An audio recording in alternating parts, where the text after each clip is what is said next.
بسم اللہ الرحمن الرحیم الصلاۃ والسلام علیک یا رسول اللہ وعلی آلک و صحابک یا حبیب اللہ اللہم صلی علی محمد وعلی آل محمد وبارک وسلم وصلی علیہ صلی اللہ علیہ یا محمد نور من نور اللہ۔ اللہ تبارک و تعالیٰ کا نام یا فتاح، اس کا تلاوت کرنا پڑھنا امر دشوار کو، مشکل سے مشکل کام کو آسان کرتا ہے۔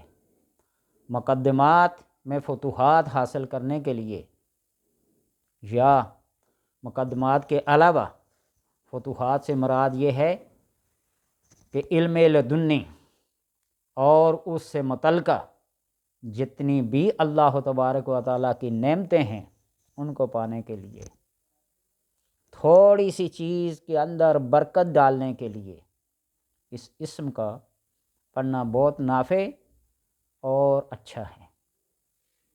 اپنی مشکلات کا رونا رونے والے، تنگ دستی، مفلسی، بے بسی اس اسم کی برکت سے سب ختم ہو جاتے ہیں۔ یا مفتح الابواب یا مسبب الاسباب، یا مفتح الابواب یا مسبب الاسباب 500 بار سر ننگا کر کے، آسمان اور سر کے درمیان کوئی چیز حائل نہ ہو، بہت مجرب اور بہت اکثیر کا حکم رکھتا ہے۔ بعض ایسے ایمرجنسی قسم کے مسائل ہوتے ہیں جن کے حل کے لیے فی الفور کسی مشورے اور کسی رائے کے لینے میں بھی دشواری ہو تو بس اس اسم کا ورد کرنا شروع کر دیں، اللہ تبارک و تعالیٰ بند دروازوں کو کھول دے گا، بند راستوں کو کشادگی عطا کرے گا۔ یہ بہت مجرب اور بہت مشہور ہے، اور خصوصاً اپنے دل کی کثافت کو دور کرنے کے لیے، اس کو لطافت میں بدلنے کے لیے اس اسم کا بھی بہت بڑا خاصہ ہے۔ امتحانات میں کامیابی حاصل کرنے کے لیے، آزمائشوں سے نبرد آزما ہونے کے لیے اس اسم سے بڑا اسم کوئی نہیں۔ اللہ تبارک و تعالیٰ کا ہر اسم، اس کا ہر ایک نام اچھے سے اچھا اور فائدہ مند ہے۔ اس لیے اپنی مشکلات کا رونا بجائے کسی انسان کے آگے، امراء، حکماء، وزراء کے آگے جا کے گڑ گڑانے سے بہتر ہے کہ احکم الحاکمین کے سامنے گڑ گڑا کر دو جہاں کی بادشاہی چاہو، وہ یہ نہیں کہے گا تو اس قابل نہیں ہے۔ اس کی حکمت میں، منشا میں ہوا تو دو جہاں تو بس ایک چٹکی کی مانند ہوں گے۔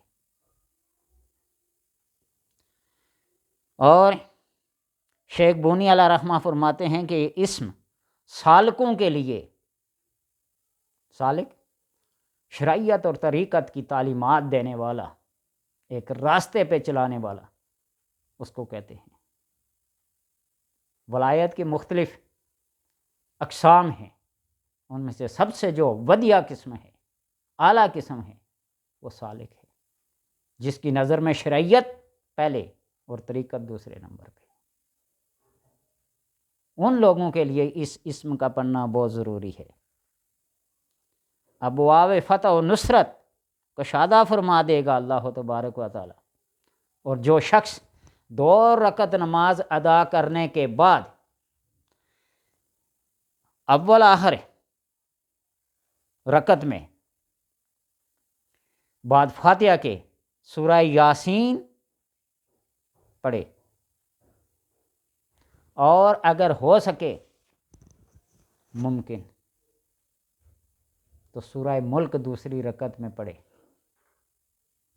پہلی رکعت میں سورہ یاسین اور دوسری رکعت میں سورہ ملک۔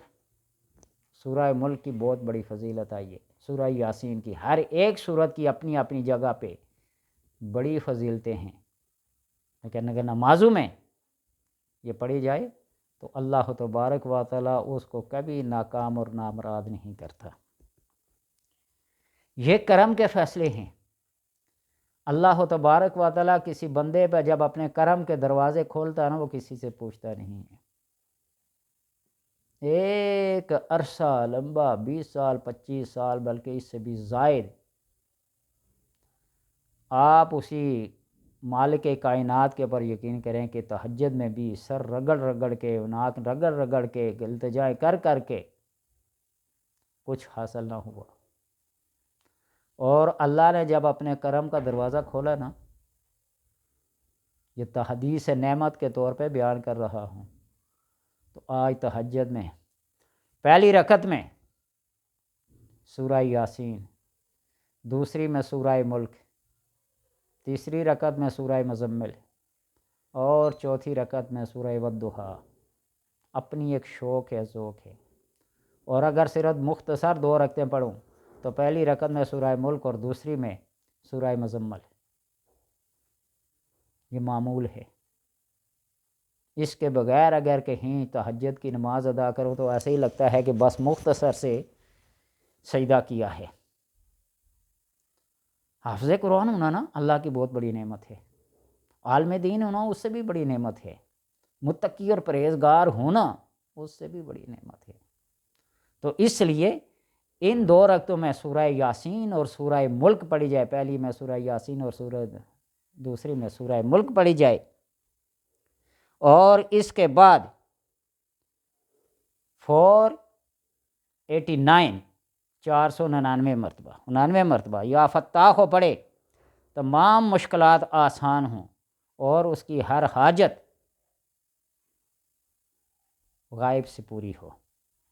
اس اسم کا پڑھنے والا تسخیر اور مقدمات میں کامیابی حاصل کرتا ہے، اور اگر کوئی بندہ اس کا نقش بنانا جانتا ہو، نقش بنا کے اپنے پاس رکھے تو یہ نور علی نور ہوگا۔